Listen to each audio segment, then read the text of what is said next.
हमने मान लिया था कि 1 नंबर की जो कुर्सी है वो कुर्सी पिछड़े के लिए है, दलित के लिए है, अखिलेश के लिए है, हमारे लिए नहीं। एक तरफ देश की जनता गरीब हो रही है और दूसरे तरफ अडानी और मुकेश की संपत्ति जो है बढ़ती जा रही है। कैसे हो रहा है भाई?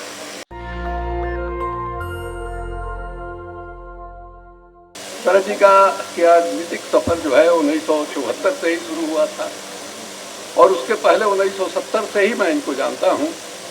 1970 में जबलपुर में संयुक्त सोशलिस्ट पार्टी का राष्ट्रीय अधिवेशन हुआ था। उस अधिवेशन में कर्पूरी ठाकुर पार्टी के राष्ट्रीय अध्यक्ष बनाए गए थे और जॉर्ज फर्नांडिस जो है राष्ट्रीय महासचिव बनाए गए थे। उस समय शरद जी वहाँ यूनिवर्सिटी के छात्र नेता थे और संजोग ऐसा था कि उसी साल हमने शंकराचार्य पर मुकदमा किया था। पूरी के शंकराचार्य पटना में एक सम्मेलन हुआ था, विश्व हिंदू धर्म सम्मेलन। उसमें आचार्य रजनीश, भगवान रजनीश बाद में बने, आचार्य रजनीश के साथ उनका वाद विवाद हुआ था और उसी वाद विवाद में पता नहीं किस वजह से पूरी के शंकराचार्य जी ने कह दिया कि हरिजन जो है पैदाइशी अछूत होते हैं और हमने अनटचेबिलिटी ऑफेंस एक्ट में उन पर मुकदमा किया। मुकदमा काफी चर्चित हुआ और हमारे रामविलास भाई पहली दफा देश के अखबारों में उस मुकदमे में गवाह के रूप में छपे थे और तारीख होती थी, पढ़ती थी बार बार। जबलपुर में जब सम्मेलन हो रहा था तो उस सम्मेलन में जाने के लिए हमने अदालत से तारीख को मुलतवी करने का आवेदन दिया तो वहाँ के अखबारों में भी छप गया था कि हम जबलपुर आ रहे हैं। उस समय रजनीश जी आचार्य थे और जबलपुर में ही रहते थे, उनसे भी मुलाकात हुई थी और उसी समय हमने शरद जी के बारे में वहाँ छात्र नेता के रूप में हमने सुना। हमारी भी उम्र उस समय कम ही थी, 70 बरस, मतलब हम जो है आप समझिए कि 26-27 बरस हमारी उम्र थी लगभग। इन्हीं के उम्र के थोड़ा ही हमसे कम ही थे। उस समय जो मुलाकात हुई उसके बाद युवा जनता में भी हम लोगों ने साथ साथ काम किया और तब से लगातार मैं इनके राजनीति को देख रहा हूँ, बहुत नज़दीक से देख रहा हूँ। याद है हमको 1991 में पटना में मधेपुरा में उपचुनाव होने वाला था। संजोग ऐसा था कि मधेपुरा में एक उम्मीदवार की मृत्यु हो गई थी जिसके चलते वो चुनाव जो है टल गया था और यहाँ बदायूं में मैंने जो चुनाव हुआ था उसमें शरद जी को जीत नहीं मिल पाई थी। हम लोग चाह रहे थे कि शरद जी को बिहार ले आया जाए और किस तरह से हम लोगों ने रविंद्र कुमार रवि जो उम्मीदवार घोषित हो चुके थे मधेपुरा से, उनको पकड़ के क्या नाम है कौटिल्या होटल में सब लोग, नीतीश भी थे उसमें, दत्ता भाई भी थे, हम लोग भी थे और शरद जी भी बगल के कमरा में बैठे हुए थे। किस तरह से हम लोगों ने रवि जी को मैनेज किया। अब सवाल ये था, रवि जी को यह आश्वासन दिया जा रहा था कि भाई आपको राज्यसभा में दिया जाएगा। अब नीतीश तो उस समय मतलब नेता तो वहाँ लालू यादव थे। अब लालू यादव जब तक सहमति नहीं जताते कि हाँ भाई रवि जी को हम लोग राज्यसभा में देंगे, तब तक जो है रवि जी मानते कैसे। तो लालू यादव ने एक रेस्कुली उसको मैंने कबूल किया कि हाँ साहब रवि जी को हम लोग राज्यसभा में भेजेंगे। रवि जी गए भी राज्यसभा में और उस तरह से 91 में मधेपुरा में मैंने चुनाव लड़े, सांसद बने और वहाँ से लगातार बिहार की जमीन को ही इन्होंने अपना केंद्र बनाया। तो इनकी जो लंबी राजनीति रही है उस राजनीति का बड़ा हिस्सा जो है बिहार में ही गुजरा है। बिहार में इनके जो शिष्य लोग हैं उनको भी हमने बहुत करीब से देखा है, इनके साथ रिश्ते को भी हमने बहुत करीब से देखा है और किस तरह से मैंने राजनीति में पाल पोस करके बड़ा किया जाता है ये भी हमने बहुत नजदीक से देखा है। अब इनके एक शिष्य, इस मामले में इनका भी कोई जवाब नहीं। इनके एक शिष्य ऐसे हैं, अब लोकसभा में ही आए तो इनकी मेंबरी खत्म करने के लिए मैंने क्या नहीं किया। भाई ठीक है आपका नहीं पटा, मान लीजिए शरद यादव को डिफरेंस हुआ, आपके किसी काम को उन्होंने पसंद नहीं किया, आपके पॉलिटिकल लाइन का उन्होंने समर्थन नहीं किया, अलग हो गए, तो आप जो है इस तरह से पीछे पड़िएगा जिसको कहते हैं राजनीतिक हत्या। माने मानवीय संवेदना का लेस मात्र भी जो है दर्शन जो है नहीं दिखाई दिया। हमको आश्चर्य हुआ, हम भी उस आदमी को नजदीक से जानते हैं हम भी राज्यसभा में थे, शरद जी लोकसभा में उस समय नेता थे और हम राज्यसभा में संसदीय दल के नेता चुने गए। उसके पहले वहाँ दूसरे नेता थे, महेंद्र साहनी जी नेता थे, उनका इंतकाल हो गया। शरद जी पार्टी के राष्ट्रीय अध्यक्ष थे। इन्होंने लिख करके दिया कि उनके जगह पर हमको बनाया जाए। बाद में हमको जानकारी मिली कि नीतीश ने इनसे पूछा कि आपने कैसे शिवानंद तिवारी को नेता बना दिया। इन्होंने कहा कि भाई सीनियर आदमी थे इसलिए बना दिया। अब ये हालत रही है और ऐसी हालत हो गई कि अंत में हमको अली अनवर ने बताया बाद में कि नीतीश ने उसको कहा कि क्यों नहीं लिख करके दे दिया कि शिवानंद तिवारी अब नेता नहीं रहेंगे, नेता हम रहेंगे। अली अनवर ने हमको कहा कि हमने उनको कहा कि भाई 4-6 महीना बाकी है उनका और ऐसा लिख करके देना हमको, हमारे माने हमसे हमारी हिम्मत नहीं। ये हालत है, ये हालत रही है, इस हद तक जाने वाली बात है। नीतीश से मेरा संबंध काफी अच्छा रहा है, बल्कि हम ईमानदारी के साथ कहें, हमने शरद जी को 1992 में कहा था कि नीतीश जो है तो लालू यादव से बेहतर होगा। तो समाजवाद को उसने पढ़ा है, लोहिया को पढ़ा है। हम लोग एक साथ वहाँ जनता दल का शिविर हो रहा था उज्जैन लोगों का, जो है कोटरमा के पास पहाड़ पर, उसमें हम और शरद जी एक ही कमरे में थे। हमने इनको कहा था, हमको गलतफहमी रही बहुत दिनों तक, लेकिन आदमी कैसे इतना नीचे जा सकता है इसकी कल्पना हमको नहीं थी, इसकी कल्पना हमको नहीं थी। हालांकि मैंने पहली दफा विधायक बना, हम किशन पटनायक का झोला टांग करके अधिकांश समय हमने राजनीति किया। 1900 में क्या नाम है 77 में हमको टिकट मिला, हम नहीं लड़े। 1980 में मेरे पिताजी का इंतकाल हुआ। कर्पूरी जी, जौहर साहब, कैलाशपति मिश्रा, सबके सब लोगों ने हमसे आग्रह किया आप चुनाव लड़िए। हमने कहा कि नहीं, मरे हुए बाप के नाम पर वोट मांगने नहीं जाएंगे। और 1985 में पहली दफा हम बिंदेश्वरी दुबे से लड़े, जो प्रदेश कांग्रेस कमेटी के अध्यक्ष थे और बाद में मुख्यमंत्री बने। तो कभी हमने परवाह उस ढंग से नहीं किया। हमने जब राजनीति की शुरुआत की थी उस समय हमने मान लिया था कि 1 नंबर की जो कुर्सी है वो कुर्सी पिछड़े के लिए है, दलित के लिए है, अखिलेश के लिए है, हमारे लिए नहीं। लेकिन हमने हमेशा राजनीति किया तो 1 नंबर के आदमी के साथ राजनीति किया। यहाँ नीतीश के साथ हम आए, अलग होने लगे। यहीं जौहर साहब के घर पर मीटिंग हुई थी, सब तमाम नेता वहाँ मौजूद थे और सबके सामने हमने कहा नीतीश को कि नीतीश देखो, पहले हमको गलतफहमी नहीं थी कि तुम 1 नंबर के नेता सोशल जस्टिस के हो सकते हो, लेकिन ये गलतफहमी हमको जरूर थी कि अगर मैंने हम सब लोग, तुम्हारे अंदर जो कमी है हम सब लोग मिल करके उसको पूरा करेंगे तो तुम 1 नंबर के बन सकते हो। लेकिन इतने दिनों के तजुर्बे के बाद हमको साफ दिखाई दे रहा है कि तुम 1 नंबर के नेता नहीं बन सकते। इसलिए हम जो है लालू यादव के साथ जाएंगे, उसके साथ राजनीति करेंगे। मेरी नजरों में अभी भी वो सामाजिक न्याय का 1 नंबर का नेता है। ये मैंने उस समय कहा था, जबकि मैंने मुकदमा हो चुका था, उस मुकदमे का मैं पिटिशनर था। इसके बावजूद मैंने ये कहा और हमको याद है कि करीब 50-55 मिनट तक नीतीश कुमार रेल मंत्री थे, उन्होंने फोन करके हमको समझाने की कोशिश की कि आप क्या कर रहे हैं, ये हारागिरी करना है, आत्महत्या करना है। जिस आदमी के खिलाफ आपने ये सब किया, आज उसी के साथ आप जा रहे हैं राजनीति करने के लिए। हमने कहा कि जो करेगा, तुम जो कर रहे हो, तुम्हारे लिए इतना कुछ करने के बाद, तुम्हारे लिए लाठी चलाया हमने, तुम्हारे लिए क्या क्या नहीं किया। जब तुम इस तरह का व्यवहार कर रहे होगे तो लालू यादव अगर हमारे साथ कुछ नीच करेगा तो हमको उसके लिए कोई परवाह नहीं। ये हालत रही है वहाँ, ये हालत रही है। हम ये नहीं कह रहे हैं कि लालू यादव के साथ बहुत, लेकिन लालू यादव को जब लगा नहीं साहब, जिस पार्टी के राष्ट्रीय अध्यक्ष शरद यादव हैं, इस पार्टी में हम नहीं काम करेंगे, अलग हो गए, अपनी पार्टी अलग बना ली। लेकिन जिस तरह से मैंने नीतीश ने जौहर साहब का इस्तेमाल किया, जौहर साहब को बेइज्जत किया, शरद यादव को अध्यक्ष बनाया, शरद यादव को बेइज्जत किया, आरसीपी को अध्यक्ष बनाया, उसको भी हटा के ललन सिंह को अध्यक्ष बनाया। ये राजनीति जो है ये हालत है। याद कीजिए वो समय, अभी हफ्ता 10 दिन पहले हमसे खूब जम के हुआ और हमने उनका खूब खबर दिया, तुम्हारी क्या औकात है। एक जमाने में 77 में चुनाव हार गए थे नीतीश कुमार। उस समय मंगनी लाल मंडल बिहार के युवा जनता के अध्यक्ष हुआ करते थे।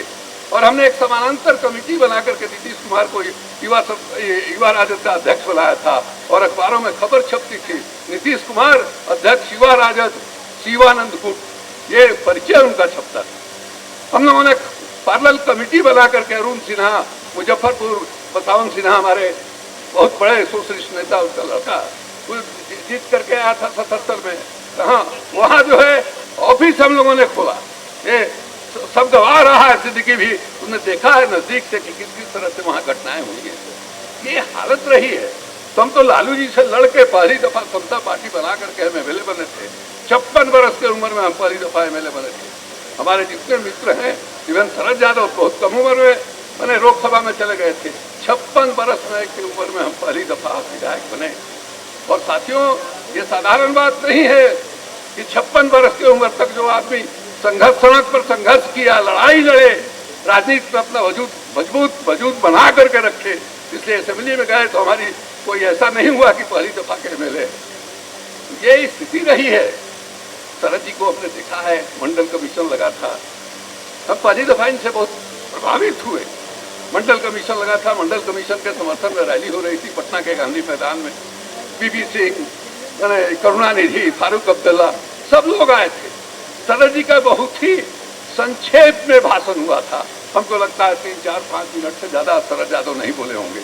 लेकिन उस भाषण में जो संदेश इन्होंने दिया कि पिछड़ों का आह्वान किया, ये जो राम रथ यात्रा उसी समय सिग्नल हो चुका था, ये जान देना, गर्दन अपनी कटा करके भी इनकी रक्षा करनी है, ये मैसेज जो है वहां दिया। और उससे एक समीकरण उस ऐसी के बाद जो है बना था, जो लंबे समय तक जो है वहां कायम रहा। ये भी हमने देखा, लंबे समय तक वो कायम रहा। ये स्थिति जो है रही है।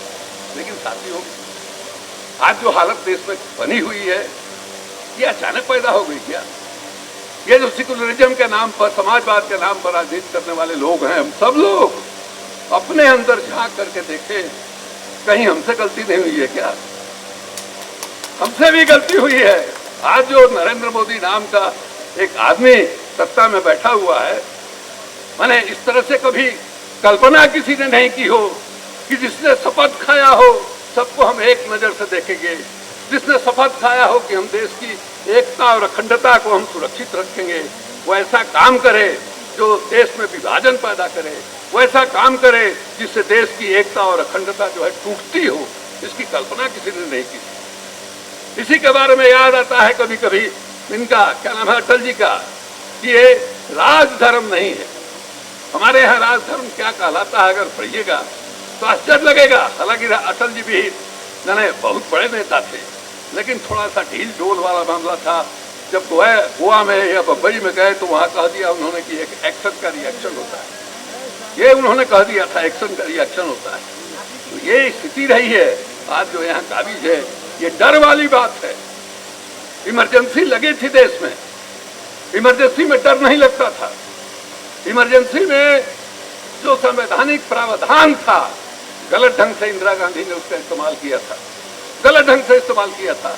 लेकिन संवैधानिक प्रावधान का इस्तेमाल किया था, बजाबता सेंसरशिप लगाया था, सेंसरशिप लगाया था, तब खत्म किया था। तो आज उससे खराब स्थिति है। एक भय का वातावरण जो है देश में बना हुआ है। लोग डरते हैं कुछ बोलने में, अखबार में लिखने में। आज तो आप गीत बनाइए, नाटक खेलिए, अब जो है कार्टून बनाइए, एक एक चीज में आपको डर लगता है। और अभी जो एक सिनेमा का प्रचार हो रहा है, बाप रे बाप, उसका जो हमने वीडियो देखा, डर लगता है, डरावना है। देश में क्या होगा कल? तो क्या ये साजिश तो नहीं है कि देश में हम गृह युद्ध करा करके, पूरे डेमोक्रेसी को खत्म करके हम उस तरह से देश में तानाशाह बन जाएं? इस दिशा में ये कोशिश तो नहीं हो रही है, जानबूझकर ये कोशिश तो नहीं हो रही है। ये चिंता की बात है। कांग्रेस पार्टी को भी सोचना पड़ेगा। लंबे समय तक कांग्रेस पार्टी शासन में रही है, कांग्रेस पार्टी भी अपनी जवाबदेही से बच नहीं सकती है। लेकिन अच्छी बात है, कांग्रेस पार्टी के लोगों ने आवाज उठाई है और बातचीत हो रही है। हम चाहेंगे, लोग हमसे सवाल पूछते हैं, राष्ट्रीय जनता दल के लोगों से सवाल पूछा जाता है, भाई कांग्रेस पार्टी के साथ आपका क्या रुख है? कोई रुख नहीं। हम क्यों कांग्रेस पार्टी के विरोधी नहीं है। हम कांग्रेस पार्टी की ताकत को जानते हैं, देश के अंदर उनका जो छाप है उसको भी पहचानते हैं। लेकिन कांग्रेस पार्टी को भी पहचानना होगा कि बिहार में क्या है, उत्तर प्रदेश में क्या है, बंगाल में क्या है, ये उनको भी समझना पड़ेगा। और पिछली दफा आपने जिस ढंग से हाथ परोड़ करके 70 सीट हमसे ले लिया, अगर आप 50 सीट पर लड़े होते तो 150 मुख्यमंत्री के रूप में यहाँ आकर के मैंने शरद जी का स्वागत करते पार्टी में। ये स्थिति थी। तो ये कांग्रेस को भी सोचना पड़ेगा। अभी हम चिदम्बरम साहब का सुन रहे थे 2-3 दिन पहले भाषण, उन्होंने कहा कि फलाने जगह साथ में लड़ेंगे, बंगाल में हम क्या नाम है ममता बनर्जी के साथ लड़ेंगे, तमिलनाडु में साथ लड़ेंगे, तो कितना लड़ेंगे, भी सवाल है। वहां तो आप है ही नहीं, वहां भी कहिएगा कि नहीं हमको 20 को सीट चाहिए, तमिलनाडु में भी कहिएगा कि हमको 25 को सीट चाहिए। ऐसे नहीं होता है, ऐसा नहीं होता है। इसलिए आज जो है देश के सामने बहुत बड़ी चुनौती है। और हमको लगता है, मैं व्यक्तिगत रूप से महसूस करता हूँ, सब लोग माने अम्बेडकर और दूसरे, हम गांधी को मानने वाले जाते हैं। और हमको ये दिखाई देता है कि इस देश को गांधी ने जितना अच्छी तरह से पहचाना था, इस देश की समस्या को पहचाना था, किसी ने नहीं पहचाना था। बेरोजगारी का सवाल है, आप कहाँ से काम दीजिएगा भाई? आपका एक मोबाइल फोन, आपसे पूछा जाए कि आप बैंक कितना दिन पहले गए थे, आपको याद नहीं होगा। मोबाइल से ही सब कुछ हो रहा है, बैंक में आदमी की क्या जरूरत नहीं। आप रिचार्ज कराने के लिए कूपन वाले के यहाँ जाते थे, आज टेलीफोन से आप बैठे बैठे रिचार्ज करा रहे हैं। अब ड्रोन आ गया है, जो मोटा तमोटा वाले को पहुंचाएगा वही। ड्राइवर के बगैर गाड़ी चलेगी, कहां से रोजगार दीजिएगा? ये सबसे बड़ी चुनौती है, खेती और रोजगार। इसको आप कैसे बेहतर बनाइएगा? विकास का जो ये ढांचा है, जिस रास्ते पर देश चल रहा है, उस रास्ते पर समाधान ही नहीं है, कहीं से दिखाई देगा। ये रास्ता ऐसा है जो काम जिनके हाथ में है उससे काम छीनता है, काम पर लगाता नहीं है, काम छीनता है। इसलिए एक नए सिरे से विचार करना होगा। ये जो चुनौती है देश में, गरीबी, इतनी भयानक गैर बराबरी, दुनिया के इतिहास में कभी इतनी बड़ी गैर बराबरी जो है नहीं देखी गई। गांधी जी जब दांडी मार्च कर रहे थे, उस समय वाइसराय को जो उन्होंने चिट्ठी लिखी थी, वो चिट्ठी पढ़िए। सबसे पहला देश में किसी ने गैर बराबरी के सवाल को गंभीरता के साथ उठाया, उसका नाम था महात्मा गांधी। उस चिट्ठी को पढ़िए, किस तरह से वाइसराय, किस तरह का हिंदुस्तान का आम आदमी, आज यही हालत है। एक तरफ देश की जनता गरीब हो रही है और दूसरी तरफ अडानी और मुकेश की संपत्ति जो है बढ़ती जा रही है। कैसे हो रहा है भाई? इसलिए साथियों, ये जरूरत है हम सब लोग सोचें, हम लोग सब लोग विचार करें। बहुत बड़ा सपना पालने की जरूरत नहीं है। हम आप जो जहां हैं, 10 आदमी को जोड़िए, 20 आदमी को जोड़िए, आवाज उठाइए। जो गलत ढंग से अफवाह फैलाया जा रहा है, हिंदू मुसलमान को एक कर रहे हैं, क्यों नहीं? हम लोग, हमको याद है, मैंने कलकत्ता में जब दंगा हो रहा था, डॉक्टर भैया गए गांधी से पूछने के लिए हम क्या करें। गांधी ने बताया कि तुम्हारे मुसलमान दोस्त हैं। उन्होंने कहा कि हाँ, तो जाओ उनसे मिलो। भैया को लगा कि हम जो है गए काम मांगने के लिए, कोई बड़ा काम देंगे, इन्होंने इतना छोटा काम दे दिया। और जब मुसलमान मोहल्ले में घुसने लगे अपने दोस्तों से मिलने के लिए, तब उन्होंने वहाँ का जो वातावरण देखा, उनको लगा कि बाप रे बाप, गांधी ने कितना बड़ा काम दे दिया। तो हम लोग ये कम से कम करें कि हमारे जो मुसलमान दोस्त हैं, ये लोग अलग अलग कर रहे हैं, हम उनके घरों में जाएं, उनके साथ चाय पिए, उनको बुलाएं अपने यहाँ। ये जो दूरी है, इस दूरी को वो जो बढ़ा रहे हैं, उसको हम जो है पाटने का काम करें। एक छोटी शुरुआत जो है इसी रास्ते हम लोग करें। इस तरह से एक छोटा छोटा कार्यक्रम जो है बनाना होगा। जो वो पैदा करना चाहते हैं, उसको हम कैसे खत्म करें, ये हम लोगों को ध्यान में रखना पड़ेगा। तो साथियों, आज शरद जी का राष्ट्रीय जनता दल की स्वागत करते हुए हमको बहुत खुशी हो रही है।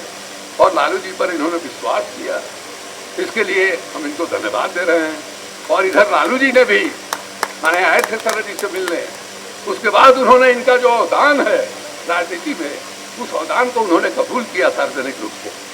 लालू जी अगर शरद यादव नहीं होते तो लालू यादव मुख्यमंत्री नहीं बनते। हम अपनी आंख से देखें, उसके पहले लीडर ऑफ अपोजिशन में भी देखा है, समय देखा है। हमको बहुत अच्छा लालू नहीं लगते थे। लालू हमारे साथ जो है विद्यार्थी जीवन में, जब न वो राजनीति में थे न हम राजनीति में थे, तब से हम लोगों का संबंध है। लेकिन हमको लगता था ठीक ठाक, ये नहीं।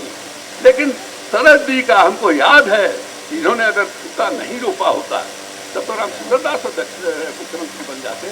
जितने लोग गए थे दिल्ली से, जितने लोग गए थे, सब लोग जो है लेके गए थे ब्रीफ की बनाना है रामचंद्र दास को मुख्यमंत्री, वहां यही अड़े नहीं वोट होगा, वोट से फैसला होगा। उसके पहले अजीत सिंह के साथ जो 3-4 विधायक थे उनको कहते इन्होंने मैनेज किया, ये हमने देखा है। तो इनका जो दान है इन लोगों की जिंदगी में, हमको तो इनका भी दुर्भाग्य ही है। ये एक चेला इनका ऐसा निकला जो पानी पीट के इनके पीछे से पड़ गया, मेंबरी खत्म कराया, ये कराना, ये सब जो है तो उसकी हम निंदा करते हैं और शरद जी का हम स्वागत करते हैं। हम बोल रहे हैं, उनकी प्रशंसा भी हो रही है, थोड़े इनके चेलों की शिकायत भी हो रही है, बहुत अच्छा इनको नहीं लग रहा है, इसलिए हम अपनी बात खत्म करते हैं। बहुत बहुत धन्यवाद। नेशनल दस्तक की आपसे गुजारिश है कि अगर इसको बचाना चाहते हैं तो नेशनल दस्तक को सब्सक्राइब करने के लिए रेड कलर के सब्सक्राइब बटन को दबाएं, फिर बेल आइकन की घंटी दबाएं। नेशनल दस्तक को बचाने के लिए बहुत जरूरी है कि हर खबर को शेयर करें, लाइक करें, कमेंट जरूर करें।